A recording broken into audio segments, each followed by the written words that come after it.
Yo Brawlers, this is your man, Glass Chin, and you're watching Glass Chin's Boxing. Don't forget to like, share and subscribe. So Brawlers, I said in my Fury vs Whyte review video yesterday that Fury should have a stay busy fight before the undisputed fight between Joshua and Usyk, or against the winner of the Joshua vs Usyk rematch, should I say. There's no way that I'll buy that Fury is going to retire anytime soon. I think it'll be around November/December time before Fury will get the winner of that fight. So a stay busy fight at the end of July makes perfect sense. Even in August when the Premier League ends, if he was to host a fight at Old Trafford in front of his home fans. Let's check out the WBC current top 15 heavyweights and look at his potential next opponent. So Brawlers, at number 15 we have Daniel Dubois, 17-1. Triple D, does he deserve a fight with Tyson Fury? No, of course not after his loss to Joe But he has been rebuilding and he is in talks for the WBA regular title fight against Trevor Bryan. Obviously Don King won a purse bid for that one and he's trying to get out of paying Dubois the split that they agreed. Or should I say was ordered by the WBA prior to the purse bids. No way Triple D versus Fury is happening next, so let's move on. Martin Bakole, 17-1. That one lost to Michael Hunter.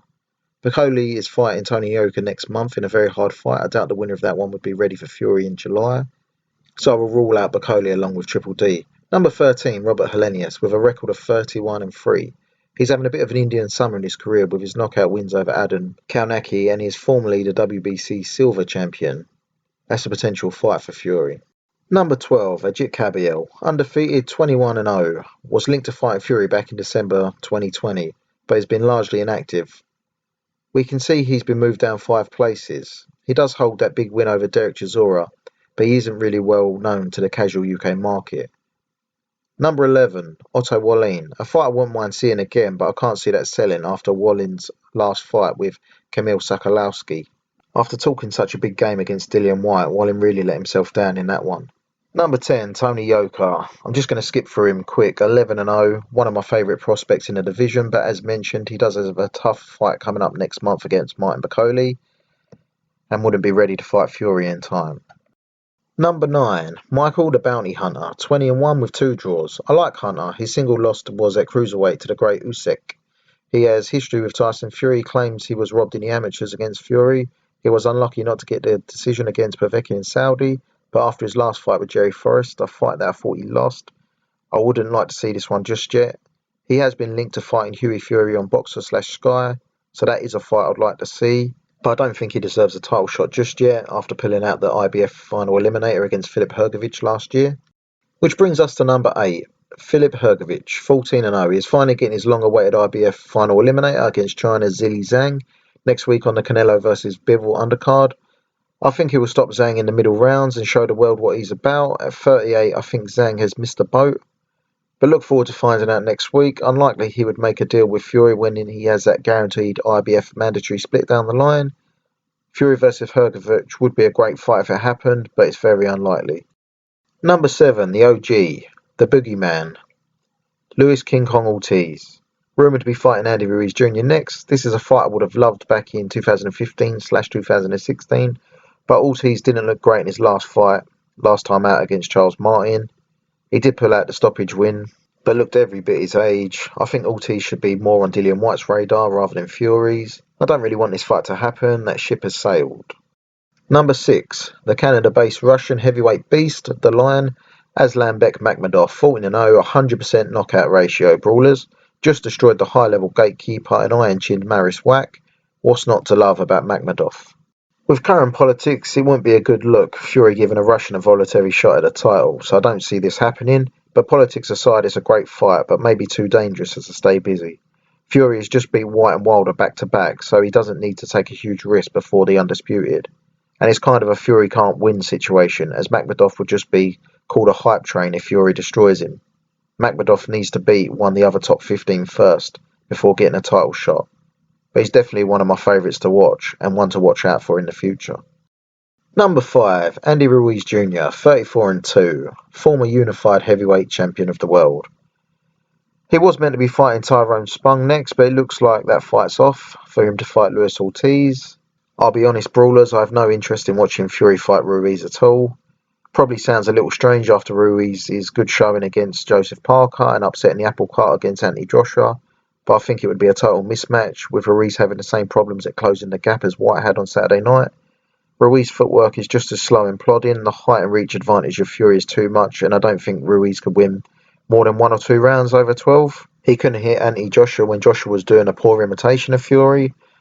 I'd much rather see Ruiz in with Whyte, Chisora or even Joyce if he comes to these shores. Maybe you disagree and I'm being a little bit harsh on Ruiz, but it's just not one for me. Number 4, Frank Sanchez, 20-0. He impressed me in his points win over Efe Ajagba, but I would have liked to have seen him stop Chris Hammer last time out. He seemed content to coast to a points win, which isn't always a bad thing, but this is boxing and you don't get paid for overtime. I would have liked to have seen a little more aggression from Sanchez. Sanchez has fought on the Fury vs Wilder 3 and Canelo vs Saunders undercard, plus a couple of Luis Ortiz PBC cards, so he's well known in the UK and in America. It might not be a bad option for Fury, and it would be nice to see Fury in with a slick boxer mover with that Cuban style. Even though Sanchez is orthodox, it wouldn't be a bad thing for Fury to get some competitive rounds in with a technical boxer, ready for the undisputed fight should Usyk win in the Joshua rematch. Number 3, Joseph Dennis Parker. There's a fun fact for you brawlers. I bet none of you knew his middle name was Dennis. Obviously he's a close friend with Fury and they say they are like brothers. It's not a fight I can ever see happening. Bonds aside, it was announced that Parker is fighting number 2, the juggernaut Joe Joyce, next. What a great fight that is, brawlers. I look forward to breaking that one down. I really haven't got a clue who I'm going to pick for that one yet. I think Andy Lee is doing wonders with Parker and he's only come into his prime now and he's going to get even better. He showed added dimensions to his game in the rematch with Derek Chisora.